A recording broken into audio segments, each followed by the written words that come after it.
Did you guys know that Mozart had a dog and a bird? Coincidence? I think not. Hey guys, my name is JAde, and in this video I wanted to talk about the irresponsible spending that we sometimes put ourselves through with our synthesizer or whatever hobby addiction. Hey. So I have definitely gotten better with this over the years, but at the beginning it was definitely an issue. Just getting excited about new gear, and I feel like that's the number one thing. Stop getting excited about new gear. And I know it's easier said than done, but when you're constantly looking for new stuff to get excited about, you're probably gonna spend money. So rule number one, stop looking for stuff when you already have stuff. And I know this is hard, obviously, with all the new gear coming out left and right, but when you appreciate what you have, you kind of start lusting for other gear less and less.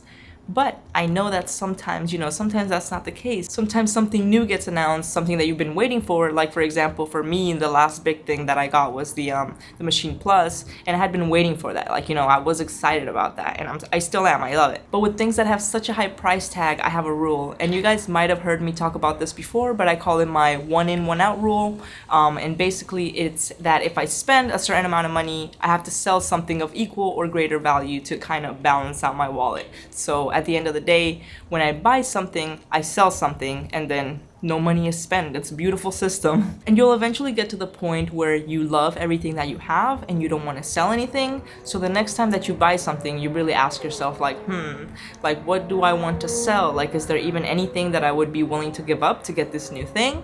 And a lot of the times, a lot of the gear overlaps, polyphonic analog synthesizers. I feel like you just need one good one. For me, it's the Prophet 6. I had the OB6, just as good, but I only have one now, and that's the Prophet 6. Especially if you're not in a financial situation where you can afford a Prophet, an OB6, a Moog 1, all these synthesizers.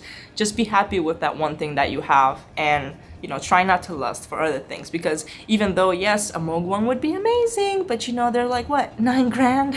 I'll be happy with my Prophet 6 for now. Maybe I'll update to a Prophet 10 one day. We'll see. But if I do, I would sell my Prophet 6. So this is the way that I think, you have to balance out your wallet. If not, you're gonna go broke. And then the more gear that you have, at least for me, when I have too much gear, it just takes away from my creativity. I'm just oh my god, there's so much gear. I really start getting overwhelmed when I have too much gear, especially gear that does different things. So with synthesizers, it's a little bit different, because at the end of the day, it's just a keyboard, different sounds and stuff, but it's still black and white keys. But with groove boxes, drum machines, samplers, and all that stuff, that's a whole different workflow for whatever piece of gear that you're gonna dedicate to. And our time is precious, so the time that you're dedicating to learning a new piece of gear is time that you could be using to master what you actually already own. So just keep that in mind when you're buying and selling and buying and selling.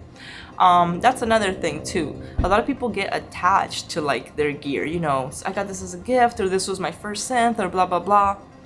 If you're not using it, if you haven't had it plugged in, if it's just there collecting dust, sell it. I mean, I don't get attached to material things. That's just something personal of me. I'm very proud of it, because easily something can come and it can go. Yes, I have a lot of cool stuff, but if for whatever reason it has to go, it's gotta go. Don't get attached to things. If it's meant to come back into your life, it'll come back into your life. So if you have to sell something, don't stress about it too much. Even if you're in a financial situation. And that's the cool thing about synths. I kind of think of synths as investments. Synthvestments. It's a fun way of having your money. Yes. Oh yeah, she agrees. It's something tangible, and it's not money that's being wasted. So for example, a makeup hobby or some other type of habit, that's just wasting money. You can't recoup that. With synths, it's an investment. You can play with it, have fun with it for a couple months, a couple years, sell it, maybe even at a higher price, especially now. Synths are definitely going up in price, and there's a scarcity in a lot of things, a lot of modules, a lot of synthesizers. I'm not sure if they're getting discontinued, or there's a shortage because people are home, and a lot of more people are getting into the music making hobby, or just being at home and trying to find things to do at home, and maybe that's why there's a scarcity in things. Scarcity, but it's definitely a good investment. I feel like it's more fun than stocks if you're into that. So that's the other cool thing about synthesizers and this hobby, that ow, why are you biting me? That's not nice. Why you gotta be like that? Ow. And you wouldn't think that that would be true of like things that just came out a couple of years ago. Like, yes, it makes sense for like vintage synthesizers. But there's things that came out just like a few months ago and they're already like, you know, kind of rare. Yes, what? Nobody's talking to you. Ain't nobody talking to you. So vintage synthesizers, you just gotta imagine like those are gonna be going even higher, you know, in the future. And that's how I kind of like to think of it. My synthesizers are like my investments, but I do have that rule. And I think my bird is climbing on my head. Yeah, she thinks she owns my life. She definitely does. Come here, get off my head. This isn't a nest. No, stop. So having your money invested in synths is kind of like a bank account if you think about it. If you ever get in trouble, you know, just post them up for sale and you're good to go. That's kind of how I like to look at it, at least. Kind of makes me feel like I have something that's worth something, and if I'm ever in a bind, boom. But luckily, that hasn't happened. Hopefully that doesn't happen. But it's good to know that if something were to happen, like I have that to fall back on. Why are you yapping? I'm gonna put you back in your cage. You're a slave. At the end of the day, I think it comes down to like learning to be responsible. And you know, as you grow older, you know, responsibility comes with time, right? And I feel like that also has to do a lot with the way that we spend money. Like I know there was a time where if I had $3,000 in my bank account, my first thought would be, profit 6. But you know, it's not smart to do that because then you're gonna be broke, you're gonna be paycheck to paycheck, and you know, that's not very fun. It's not a very fun way to live.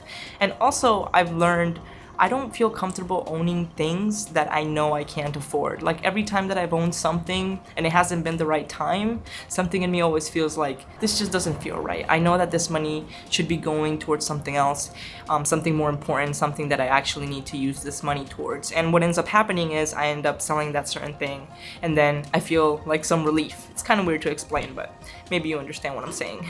So what happens when I really want something and there's absolutely nothing I want to sell? That is a tough one because it hasn't happened in a long time. Like I really try to not get excited about things. Like obviously, yes, I would love a Moog 1, but no, I'm not gonna spend $8,000 on a synthesizer right now. That's just not gonna happen. I could like sell absolutely all of my gear and put all that towards a Moog 1, but I feel like that would not be a good idea. I did that like a really long time ago when I had like my Volcas and my Electribe. I like sold all my gear and bought a Prophet 6 module, and one of my friends he was like, you're gonna regret that, you know, because like that's like your whole jamming area. And he was right. I had it for like a month and I'm like, you know, I can't do anything with just this.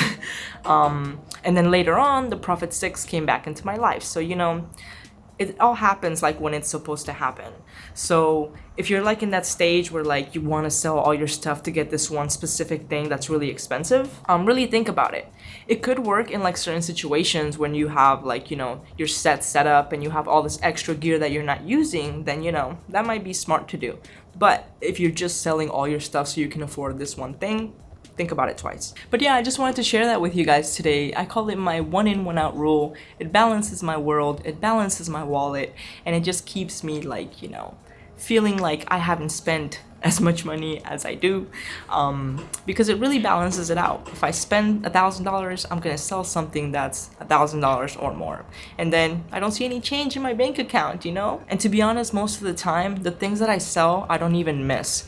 And like, that's when you really realize that like you didn't need it, because at first, when you hold it in your hand, you're like, oh, I'm gonna miss this, like I shouldn't sell this. But then you're like, oh, I haven't played with this for like 2-3 months, or you know, I have this other one and it's so much better.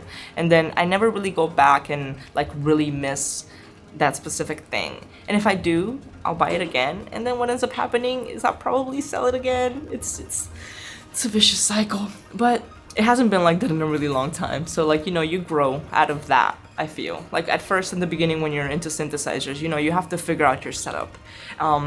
And I'm finally like, you know, after 5 years, figured out my perfect all setup. I have to like make a video about that.